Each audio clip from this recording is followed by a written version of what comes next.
अपने ललाट के मध्य में सूक्ष्म श्वास यानी प्राण को टिकाओ। जब वह सोने के क्षण में हृदय तक पहुंचेगा तो स्वप्न और स्वयं मृत्यु पर अधिकार हो जाएगा। नमस्कार दोस्तों, आज हम बात करने जा रहे हैं विज्ञान भैरव तंत्र में बताई गई अपनी थर्ड आइज अपनी आज्ञा चक्र को एक्टिव करने की 7वीं श्वास विधि। यह विधि कहता है कि अपने ललाट यानी अपने दोनों भौहों के बीच के मध्य में अपने सूक्ष्म श्वास यानी प्राण को टिकाओ। जब वह सोने के क्षण में हृदय तक पहुंचेगा तब स्वप्न और स्वयं मृत्यु पर अधिकार हो जाएगा। तुम आधिकारिक गहरी परतों में प्रवेश कर सकते हो। ललाट के मध्य में सूक्ष्म श्वास को टिकाओ। हमें से ज्यादातर लोग अपनी थर्ड आइज अपने आज्ञा चक्र अपने सिक्स सेंस की पावर के बारे में जानते हैं। यह कितना शक्तिशाली है। यदि आप इस पर लगातार अपना ध्यान केंद्रित करने लग जाएं तो कुछ ही दिनों में आपको इसके रिजल्ट देखने मिल जाते हैं। आपके जीवन में बदलाव आने लग जाता है। इसके लिए हम कई तरीके के ध्यान विधि अपनाते रहते हैं, पर आज इस वीडियो में हम श्वास के द्वारा अपनी थर्ड आइज अपनी आज्ञा चक्र तक प्रवेश करने की विधि को जानेंगे। यह विधि कहता है कि अगर तुम तीसरी आंख को जान गए तो तुम ललाट के मध्य में स्थिर सूक्ष्म श्वास को, अदृश्य प्राण को जान गए, और तुम यह भी जान गए कि वह ऊर्जा, वह प्रकाश बरसता है। जब वह सोने के क्षण में हृदय तक पहुंचेगा, जब वह वर्षा तुम्हारे हृदय तक पहुंचेगी, तब स्वप्न और स्वयं मृत्यु पर अधिकार हो जाएगा। इस विधि को सिर्फ आपको सोने से पहले ही करना है। आपको इसे करते करते ही सोना है। इस विधि को 3 हिस्से में लो। एक, श्वास के भीतर जो प्राण है, जो उसका सूक्ष्म अदृश्य अपार्थिव अंश है, उसे तुमको अनुभव करना होगा।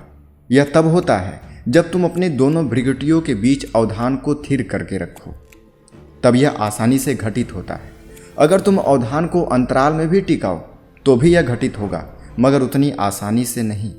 यदि तुम नाभि केंद्र के प्रति सजग हो जाओ, जहां श्वास आती है और छूकर चली जाती है, तो भी यह घटित हो जाता है, पर कम आसानी से। अब सूक्ष्म प्राण को जानने का सबसे सुगम मार्ग है तीसरी आंख में स्थिर होना। वैसे तुम जहां भी केंद्रित होगे यह घटित होगा। तुम प्राण को प्रभावित होते अनुभव करोगे। यदि तुम प्राण को अपने भीतर प्रभावित होता अनुभव कर सको तो तुम यह भी जान सकते हो कि कब तुम्हारी मृत्यु होगी। यदि तुम सूक्ष्म श्वास को, प्राण को महसूस करने लगे तो मरने के 6 महीने के पहले से तुम अपनी आसन्न मृत्यु को जानने लग जाओगे। तुम अपने भूत, भविष्य, वर्तमान को जानने लग जाओगे। न सिर्फ इतना ही, तुम अपनी इच्छा अनुसार अपने जीवन को भी बदलने लग जाओगे। जरा सोचो, कैसे इतने संत अपनी मृत्यु की तिथि बता देते हैं। यह बिल्कुल आसान है, क्योंकि यदि तुम प्राण के प्रवाह को जानते हो तो जब उसकी गति उलट जाएगी तब उसको भी तुम जान लोगे। मृत्यु के 6 महीने के पहले प्रक्रिया उलट जाती है। प्राण तुम्हारी बाहर जाने लगता है, तब श्वास इसे भीतर नहीं ले जाती बल्कि उल्टे बाहर ले जाने लगती है। तुम इसे जान पाते हो क्योंकि तुम अपने अदृश्य भाग को नहीं देखते, केवल वाहन को ही देखते हो, और वाहन तो एक ही रहेगा। यह अभी श्वास को भीतर लेकर जाती है और वहां छोड़ देती है। फिर वाहन बाहर खाली वापस आ जाता है और प्राण से पुनः भरकर भीतर जाता है। इसलिए याद रखो कि भीतर जाने वाली श्वास और बाहर जाने वाली श्वास दोनों एक नहीं है। वाहन के रूप में तो पूरक श्वास और रेचक श्वास एक ही है, लेकिन जहां पूरक प्राण से भरा होता है वहीं रेचक उससे रिक्त रहता है। तुमने प्राण को पी लिया और श्वास खाली हो गई। इसीलिए अपने श्वास के प्रति सजग होकर अपनी श्वास और अपनी प्राण ऊर्जा को अपनी दोनों भौहों के बीच में केंद्रित करने लग जाओ। यह तुम्हारे लिए एक चमत्कार की तरह होगा। याद रखो, जब तुम मृत्यु के करीब होते हो तब तुम्हारे श्वास की प्रक्रिया उल्टी चलने लगती है। भीतर जाने वाली श्वास प्राण विहीन होती है, रिक्त आती है, क्योंकि तुम्हारा शरीर अस्तित्व से प्राण को ग्रहण करने में असमर्थ हो जाता है। तुम मरने वाले हो, तुम्हारी जरूरत न रही, पूरी प्रक्रिया उलट जाती है। अब जब श्वास बाहर जाती है तब प्राण को साथ लेकर जाती है। इसलिए जिसने सूक्ष्म प्राण को जान लिया वो अपनी मृत्यु का दिन भी तुरंत जान सकता है। 6 महीने पहले प्रक्रिया उलट जाती है। इसीलिए यदि तुम इस ध्यान विधि को करने लग जाओ तो प्रत्येक स्तर पर अपने जीवन को जानने लग जाओगे, अपने जीवन को बदलने लग जाओगे। अपनी दोनों भौहों के बीच में अपनी सूक्ष्म श्वास यानी प्राण को टिकाओ, और यह तभी वहां केंद्रित होगा जब तुम अपने ध्यान को केंद्रित करने लग जाओगे। ध्यान को केंद्रित करते हुए यह महसूस करो कि श्वास तुम्हारे दोनों भौहों के बीच में केंद्रित हो रही है। लेकिन ऐसा तुम्हें तभी करना है जब तुम नींद में उतर रहे हो, तभी इस विधि को साधना है, अन्य समय नहीं। ठीक सोने का समय इस विधि के अभ्यास के लिए उपयुक्त समय है, क्योंकि जब तुम नींद में उतर रहे हो, धीरे धीरे नींद तुम पर हावी हो रही है। कुछ ही क्षणों के भीतर तुम्हारी चेतना लुप्त होगी, तुम अचेत हो जाओगे। उस क्षण के आने से पहले तुम अपनी श्वास और उसके सूक्ष्म अंश प्राण के प्रति सजग हो जाओ और उसे हृदय तक जाते हुए अनुभव करो। अनुभव करते जाओ कि वह हृदय तक जा रहा है।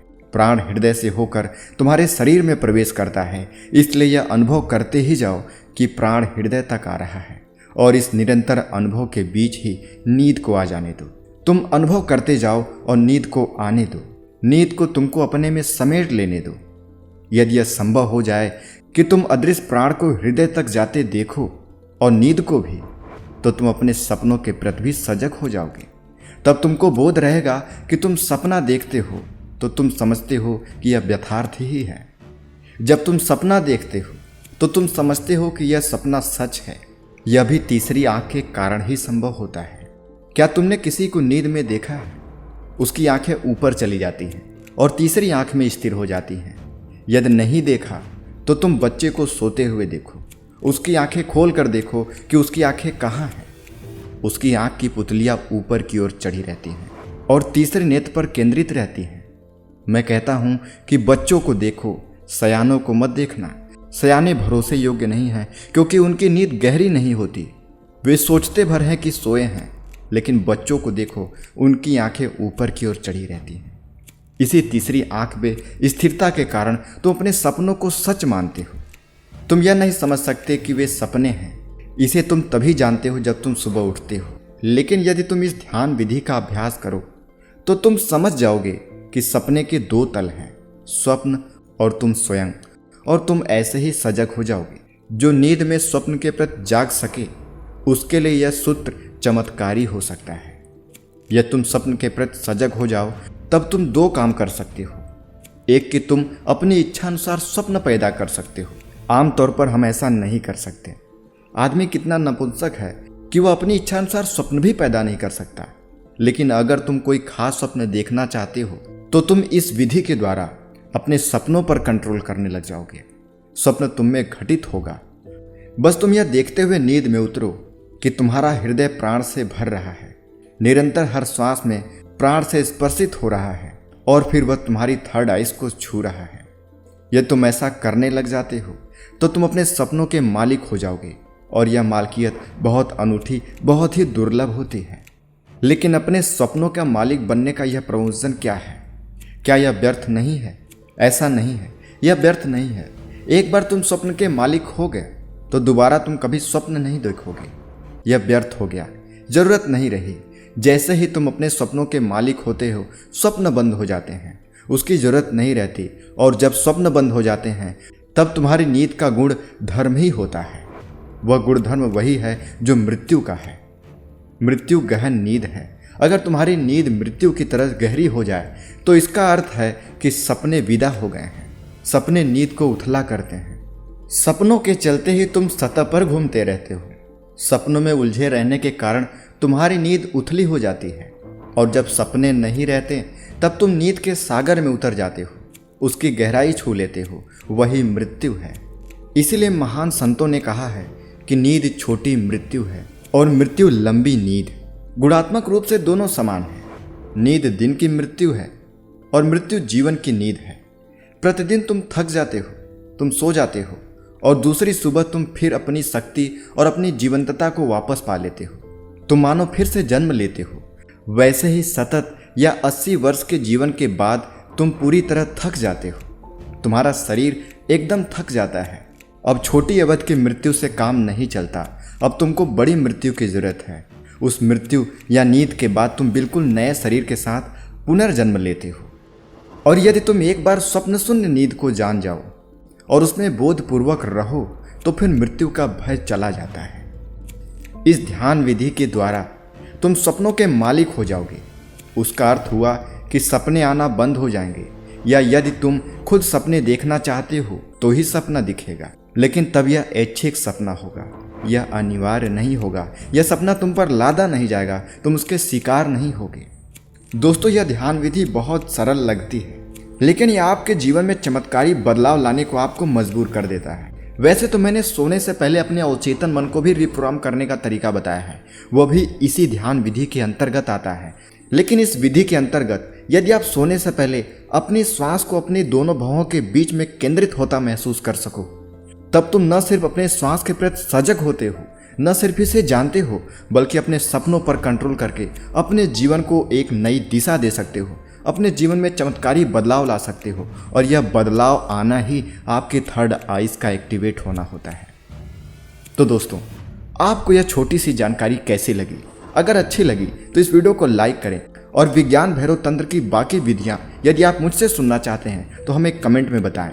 यदि आप इस वीडियो को हमारे चैनल पर पहली बार देख रहे हैं तो हमारे चैनल को अभी सब्सक्राइब अवश्य करें, क्योंकि हमारे चैनल पर ऐसे ही लाइफ चेंजिंग वीडियो आपको मिलती रहती है।